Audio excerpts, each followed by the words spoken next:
Robson here, and I know how much you love your ghosts and ghouls and demons. So another podcast, this time with a mixture of witches, curses that affected Hollywood stars. Tonight I'm going to share with you a blessing for healing, and if you know someone who's sick, who needs help. It's said that if it's followed with love, respect and diligence, that our ancestors in spirit flood the ailing person with a healing positive energy. But where to start? Well, there are major misunderstandings about witches. Many people they called a witch were merely wise women from villages who had learnt how to heal using local plants and herbs. Yet there were many who chose to use superstition against those in fear, and it led them towards the dark arts. Hence, the government having to publish a book called The Malleus Maleficorum, How to Deal with Witches, and this led to the cleansing of witches throughout planet Earth.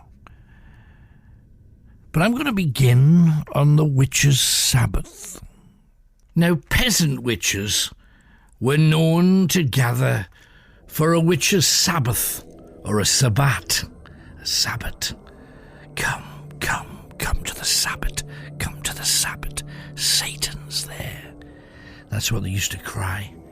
They would all have a drunken feast, bit of a naked orgy that always used to attract a crowd, followed by the darker pleasures of human sacrifice as they paid homage to the lords of hell.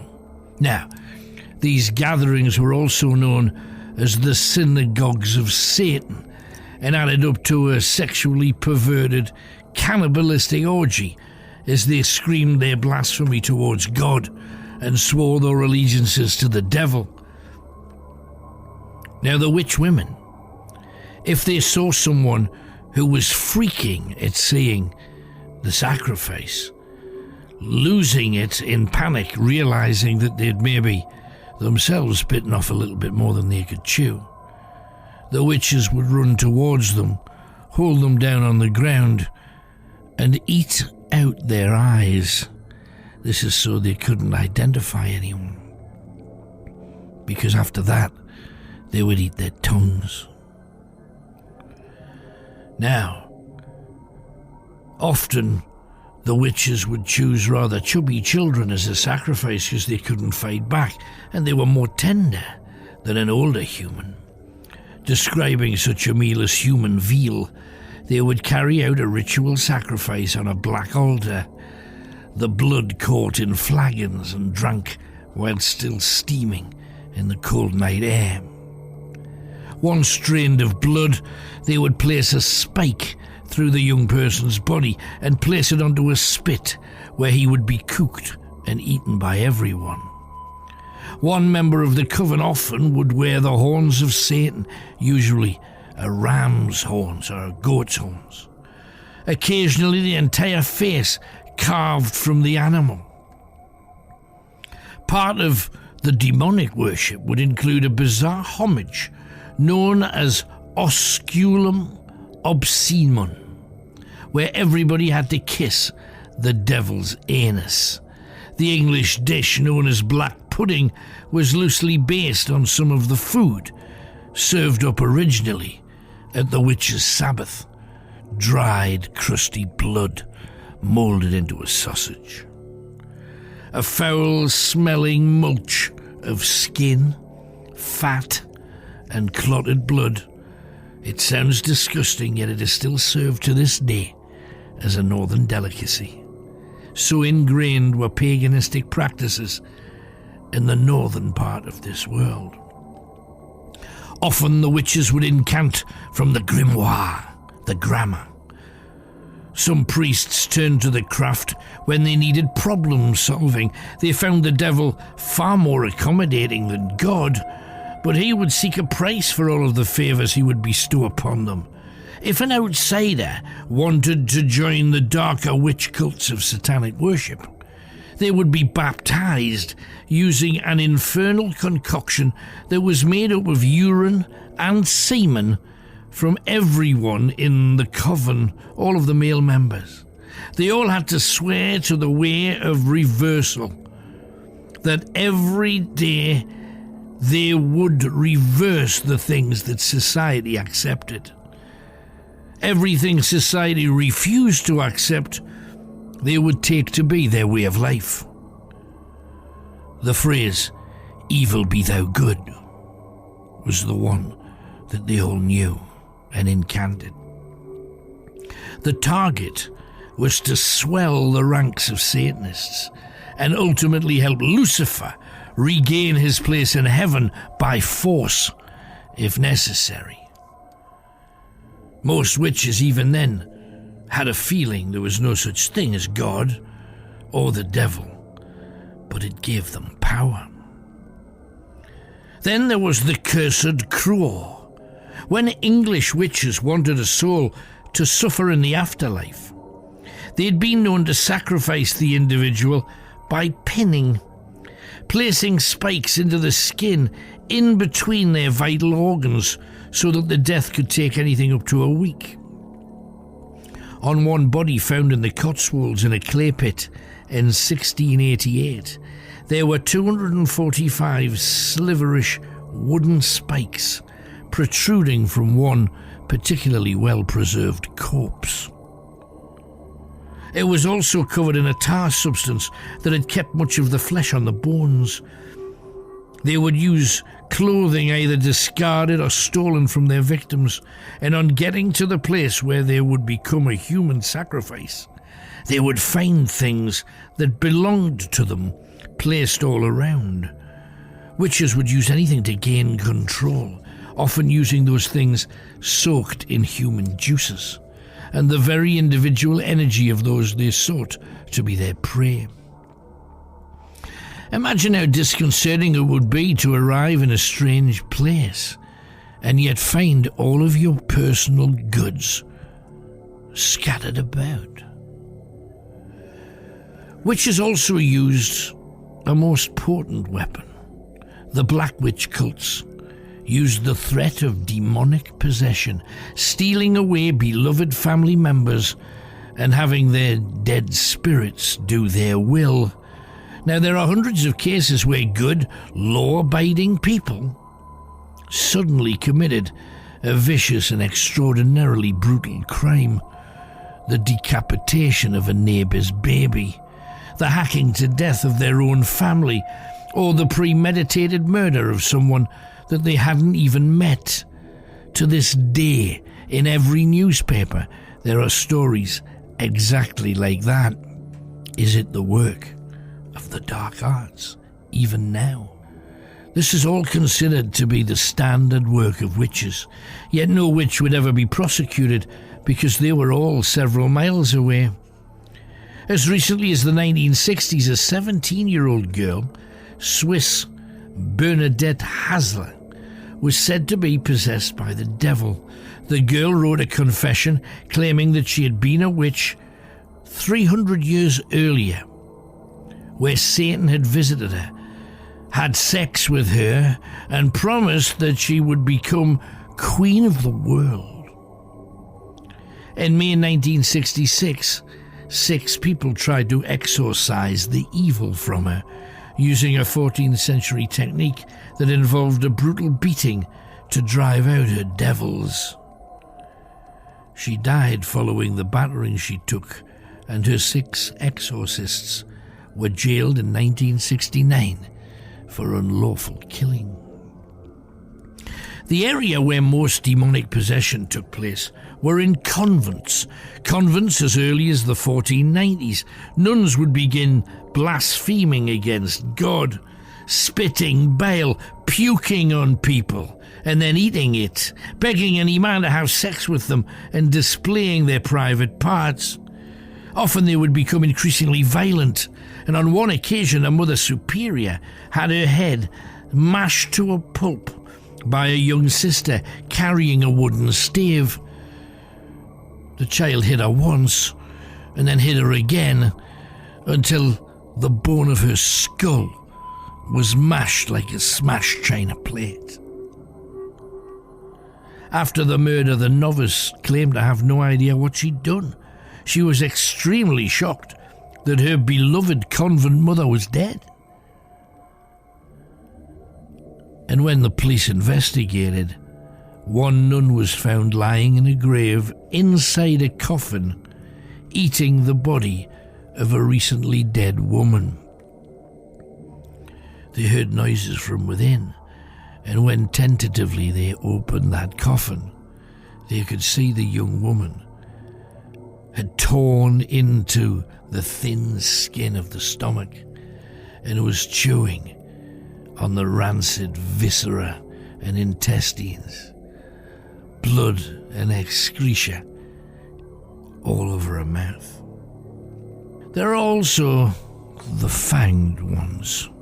Whilst most witches and pagans were decent, caring people, the black witches were causing uproar, causing the government and the church to go to any lengths to root out the heretic. In the early 1500s, a bout of influenza spread through England, and some called it a witches' plague.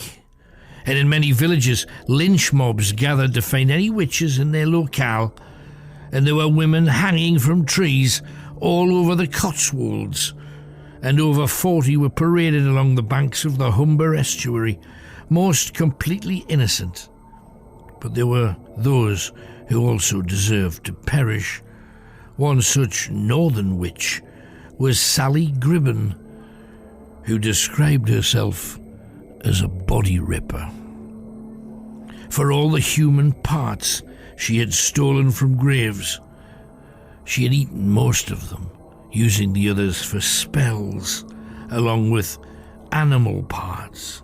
But as her infamous reputation spread across the North Country down as far as Wales, she became more and more ambitious. Her small woodland cottage was full of storage jars filled with human eyes, peeled skin, hearts, lungs, livers, genitalia from both sexes, and in one huge jar, the entire body of a premature baby. Dark witches from all over Britain would flock to this woman's door to learn how to make spells and to learn how to take power over people. It was at this time that she started kidnapping people so she could practice what she described as exquisite tortures upon them. Sally really enjoyed mutilation. She had carved demonic symbols on her own arms, leg and chest. She once cut off one of her own nipples and ate it so that she could never breastfeed what she described as an earth pig, a baby. Once during a black rite, she had spread-eagled a young woman in a pentacle, a circular symbol, on her cottage floor. 5 men dressed like monks had taken her sexually and were now ready to steal the essence of her life. Sally demanded that each one bite out a chunk of flesh from her body. Some chose her breasts, other a thigh, and one her cheek, as she screamed in torment as the flesh was torn off by the mouths of her attackers. Then Sally began leaping on the girl, stamping across the full length of her body over and over and over again until she was dead. Every time she stamped on an area near where the flesh had ripped out, blood or organs would spurt from the wound. And after that, the meat had been tenderized, and all of her flesh was cut from her bones and stored to be eaten by Sally's coven. The bones of the girl were taken out into the woods and nailed to a tree to allow the creatures of the night to feed on the scraps that had been left.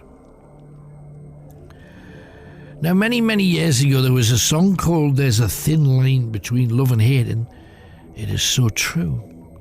A sheep's heart was often found nailed to a woman's door, pierced by hawthorn twigs. A suitor would have paid a witch to cast a spell over a woman so that she would fall in love with him.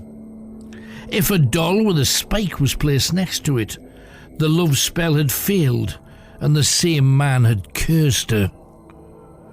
How soon they forget. The most effective love spell is very simple, but most definitely a feminine thing. A girl would take hair off the head of the man that she loved, add some coriander seeds and a little dust from beneath her own feet, and a thread off his clothing. All this would be placed in a kerchief, and she would hide it where no one would ever find it. This would often be a knothole in a tree, a secret compartment in a house. And when placing it away, she had to say, "I know sin, I know sin, I tetin, I tetin, I tetin." This spell is supposed to be used to guarantee that your husband remains loyal only to you. Something else about witches we need to cover: the devil's marks. Moles were long considered to be the marks put into the bodies of people with specific witch powers. Many believed that women with moles on their body were more likely to return from the grave as a shape-shifting succubus. Others would conspire to engage in sexual congress with a demon spirit known as an incubus, also known as a satyr or a faun, and they would give birth to the children of demons. A mole meant that if that person were to invoke spells available in the grimoire, they could control demons and set them upon those who threatened them. This human condition led many to die at the hands of inquisitors. One priest, probably with hemorrhoids, once sentenced 4 local witches to death because his bottom was sore. He wrote, "The witches had caused me pain and bleeding through my fundament," rectum. "So they had to be forced to cease their wicked pursuit of my person. So I have ordered that they be stoned to death." The witches were buried up to their waist in the ground so they couldn't escape. Then ordinary people would throw stones at them, sometimes huge rocks to finish them off. It was not allowed for any stone initially to be big enough to kill them on their own, just small stones that would break bone and cause the maximum pain and agony before the coup de grace of a huge rock hammered down on their skull, smashing it down until she was pulp. There is another story that I'd like to tell you about the hindered witch. By the late 1800s, the church decided to ignore witchcraft and just hope that it faded into the background, as it actually did. Many Irish clergy were cursed by sorcerers who gave them the evil eye. One such priest was Father Jack Kavanagh. He was known as Father Jack to everyone in the country. He'd become quite expert in dark magic, having had to exorcise spirit from many a cottage and manor house in his parish. He employed herbs and water and salt to protect himself from the spells that witches would regularly use against him as he attempted to force them out of their communities. He chanted, "Rue vervain and dill, hinder witches from their will." Many more effective ways of deflecting witchcraft, including leaving leaves, fruit, the wood of the rowan tree, or twigs from a mountain ash. To prevent horses being ridden by witchy hags, or for their followers to drink the cows dry at night directly from the udders, local farmers would tie a rowan twig to each animal. A rowan cross placed across a barn or a stable will keep the creatures safe from any unworldly influence. Some in panic would tear the heads off living cats or live bats to try and halt a witch's sinister proceedings. But in Ireland, all around Tullamore, parents placed a rowan cross above a baby's cradle to stop the baby from being bewitched or stolen by spirits or fairies directed by the local witches. In 1906, religious historian Arthur Crane noted, "The church has always been swift to give no credence to witches or their craft, so explain to me why every churchyard in England, Scotland, Wales and Ireland all have rowan trees planted there.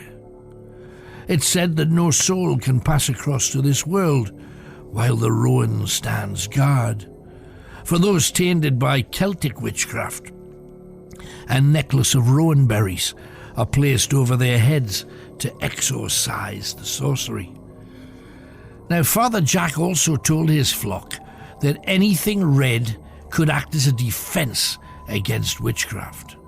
Blood is also the main ingredient in the witch bottle, a white magic potion intended for those willing to go on the offense against modern-day witches, or witches who plague us while they're in spirit, the ghost witch.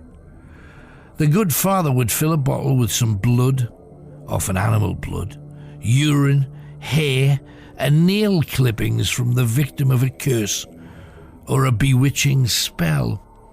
It was set beside a cottage fire and slowly heated, while everybody present recited the Lord's Prayer over and over again. As it was heated, the witch or the sorcerer would feel increasingly uncomfortable and be drawn towards the bottle. The first person to arrive at the place would be scored above the breath, which means scratched across the forehead, and this would break the spell. That victim would then almost always return to normal. Now, there in Tullamore, right in the centre of Ireland, the Tullamore Coven put up with Father Jack's constant interference until he caught the teenage daughter of one of the witches cutting hair from his housekeeper's head while she slept.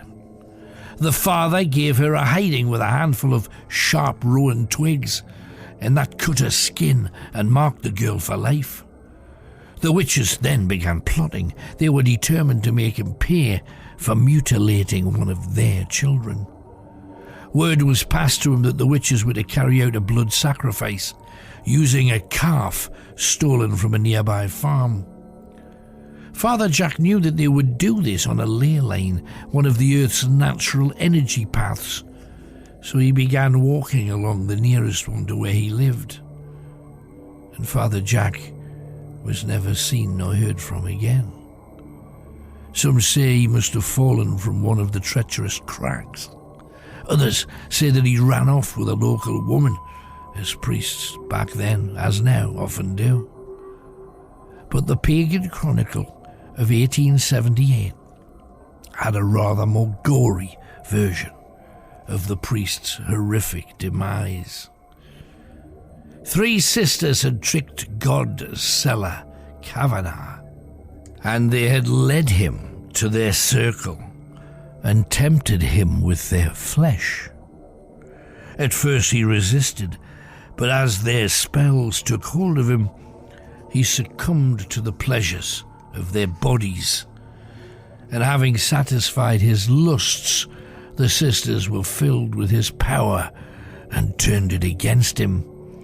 He was unable to run as they prepared a cooking pit, its sides of smoothed clay. They placed him into it and boiled the goodness from him. His cries reached up to heaven, but even God was powerless to save him.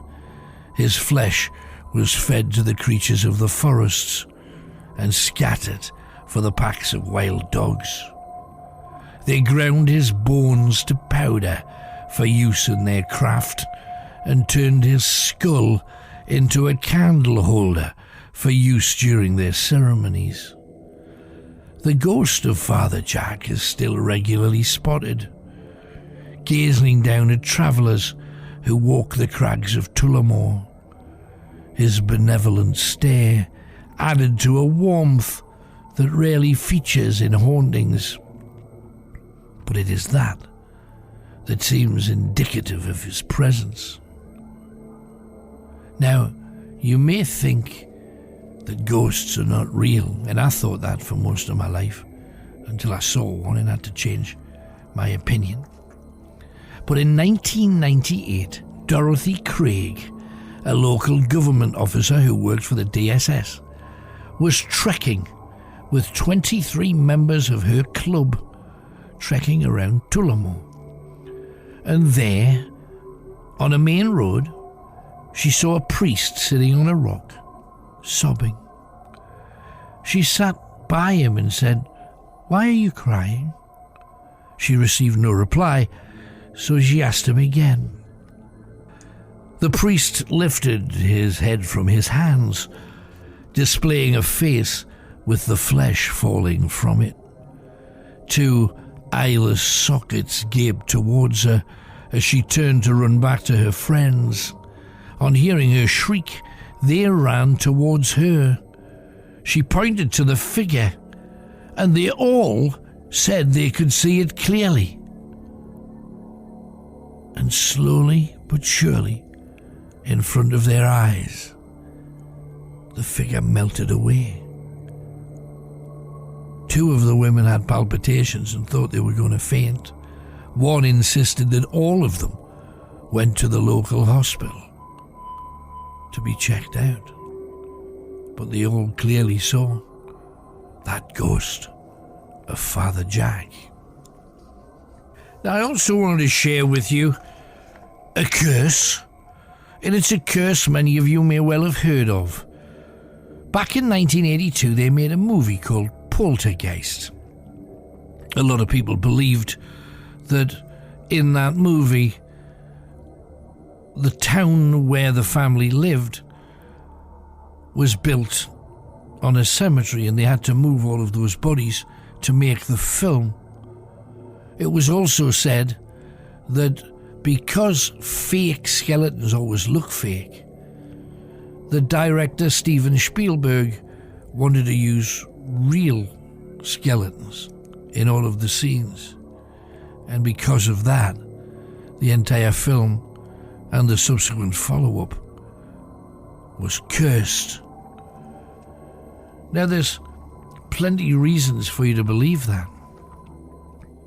Dominic Dunn, who played Dana Freeling, was brutally murdered by her boyfriend the same year the film came out. Brian Gibson, who directed the second Poltergeist film, died within a year.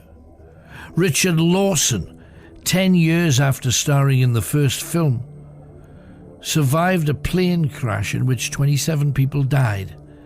Lawson would never be the same again.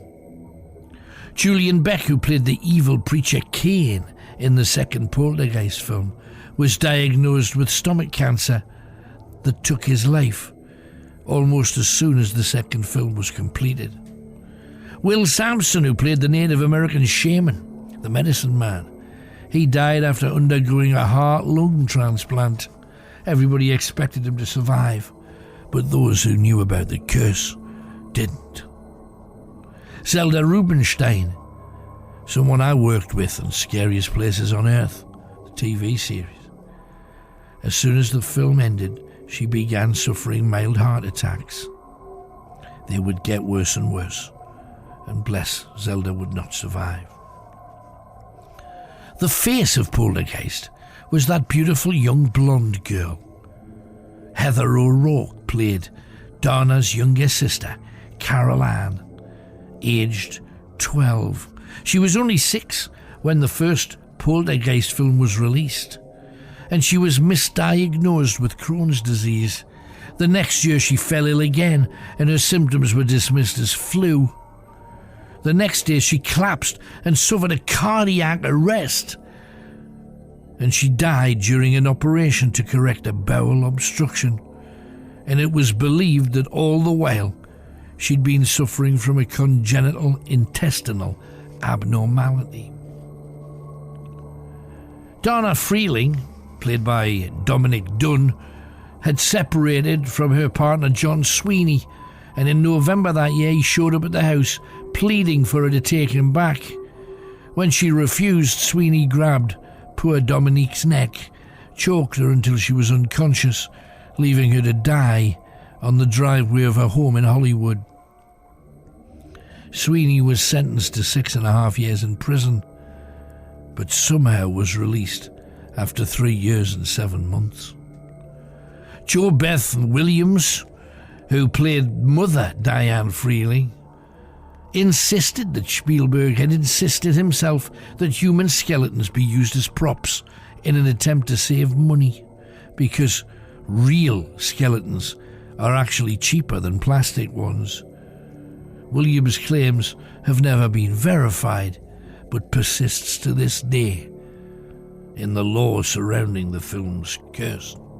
Finally, in an effort to creep everybody else out, Will Sampson, the real-life shaman and medicine man who passed away, before he went, he performed an authentic exorcism after shooting Wrapped Up one night. And it's pretty obvious how this would have made the other cast members feel. And in Hollywood, at the house where Dominique Dunne died, they say they can see her spirit often looking out of the windows nervously, looking to see if Sweeney was coming back to finish her off. Finish her off he did. So ghosts are plenty, and plenty curses. So I promised you a blessing for healing. So let's share that with you. If you know somebody who is ill at the present moment, to do this and to add your positive energy towards them would be a lovely and beautiful thing.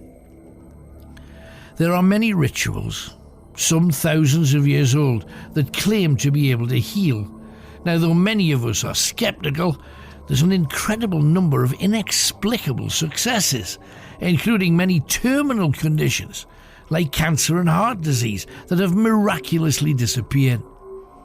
Spiritual or faith healing was always the way of the pagan for 6,000 years before the birth of the Christian faith.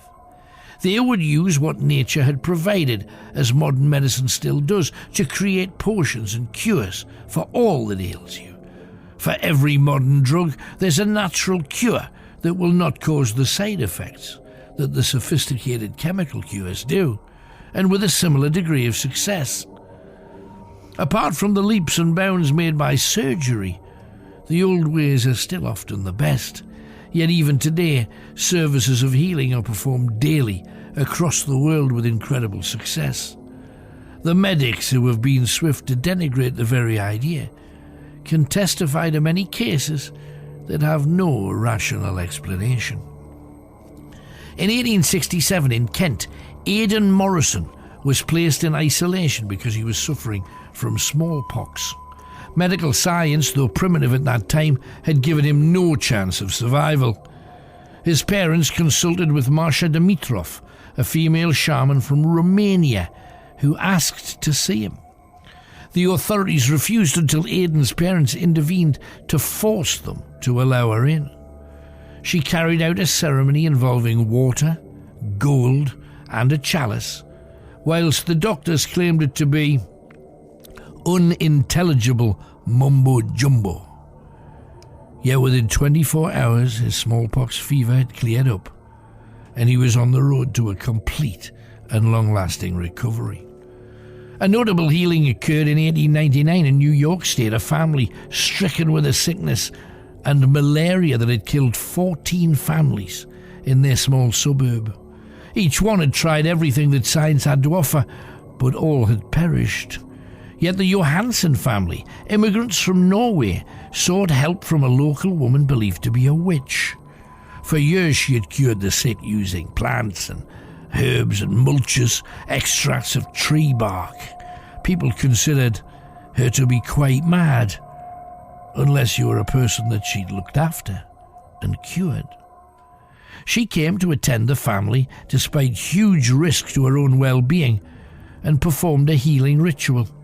That evening, the entire family made a complete and total recovery. This generated so much local publicity, the local doctors were forced to quit the borough, and all of their patients consulted with the witch until she died. Now, during the Great War, the Battle of the Somme was not going well when the explosion of a shell wounded Richard Edwards of the Fusiliers. His stomach was torn open, spreading his innards across the mud-soaked battlefield. He lay there wounded for 2 days. 2 days of incredible agony, until finally the Allied forces pushed forward and they found him close to death, suffering from septicemia. The doctor really didn't know what to do. He tried to clean off his innards, his stomach that was hanging out across the mud, and he tried to put it back within the cavity with as little filth wrapped upon it. They carried him to a crude medical facility and decided they would only be able to make him as comfortable as possible before he inevitably died. It was then that Madame Yvette Rochechard brought some fresh vegetables to the hospital from her garden and saw Edwards writhing in agony, very crudely sewn up and very ill and feverish, left alone away from the troops, alone from the ones expected to recover.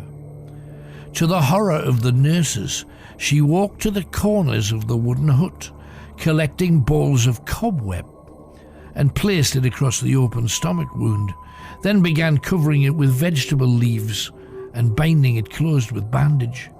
She was heard talking to him and chanting, resting her gold ring on his brow, soothing his face with rainwater.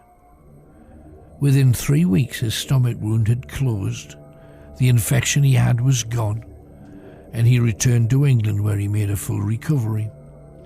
He wrote into a local London newspaper on his return to explain how this strange, mad Frenchwoman had saved him after he had been so badly let down by the army's own medical staff.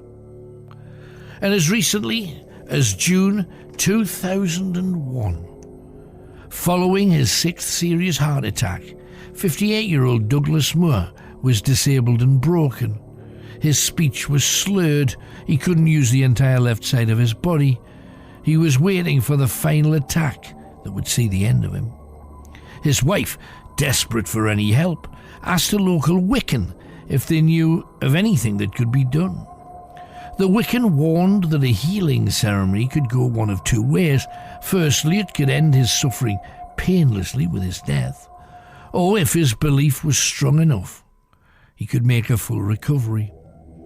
Nora Moore, desperate for help to help her husband, agreed, and 4 Wiccans duly arrived at his bedside, explained to him about nature, about love, about faith in one's self. Then asked how badly this man wanted his life returned to him. He assured them that he was far from willing to let his life force leave without a fight.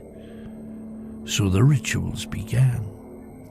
It lasted almost an hour, and by the end of it, Mr. Moore was fast asleep. He slept so soundly and quietly that his wife thought he'd passed over. His breathing was shallow, and his face was pale. Yet the following morning, nothing had changed, and still he slept. Nora shrugged her shoulders, thinking, "Oh well, at least I tried." He slept for 3 more days, and finally Nora heard a noise from upstairs, a knocking, similar to how he used to attract her attention with his walking stick. He'd been totally bedridden for so long, she was used to running after him. But to her surprise, her beloved man Douglas was at the top of the stairs. That would have been impossible a week earlier. He was unable to walk. "Oh, I'm feeling a bit better," he said, showing no sign of his facial paralysis. 3 months later, he and Nora went walking in the Lake District for their first holiday in 14 years. His own doctor declared it a miracle. On examination, his own doctor declared that his heart was now stronger than ever, his breathing normal, and his blood pressure had fallen to the level of a man half his age. An incredible success. So, a simple blessing for healing. What you have to do is get a photograph or something belonging to the person that you wish to heal. If it's a photograph, get it ready, place it directly in front of you. Have with you a saucer filled with water. Into that saucer, you get some leaves. You pluck the leaves from the stem, putting the flesh of the leaves floating on the surface of the water. As many as is a number that you're confident of. If you have a particular number that is your favoured number, your blessed number, use that number of leaves. Now say the name of the person out loud. The person that you wish to save. It may well not be a name. It might be grandma. It might be mother, brother, sister, son, daughter. And use their name so that those on the other side will recognise who they need to help. Then you bow your head and you stare at that photograph. You remember that person when they were well, when they could move about, when they could smile and joke and be themselves. In your heart and in your mind's eye, you think of them well. You think of them healthier than they've ever been. And you send energy from your heart to theirs. Now close your eyes. Picture that same image of their face. Stare with your mind's eye this time. Pick out their eyes, their nose, their mouth, their hair, how they dress, all of the special things about them. And you say out loud, Contagion, Contagion, Contagion, Polamis, Ogro, Prodi, Revive, Revive, Revive. Amen.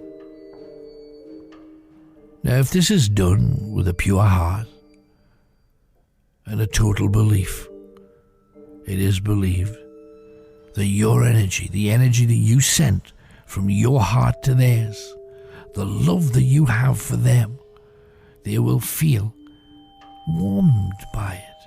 And all others that are in the room, maybe a whole family did it for a member of their clan that they wanted to make well. The more people that do it, the more chance there is of success.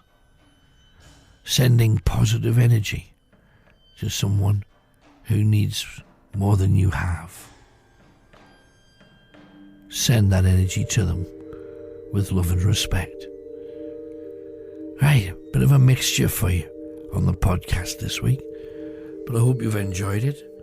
If you want to go back and use my speech of the incantation to do the spell properly, that would seem a sensible thing to do.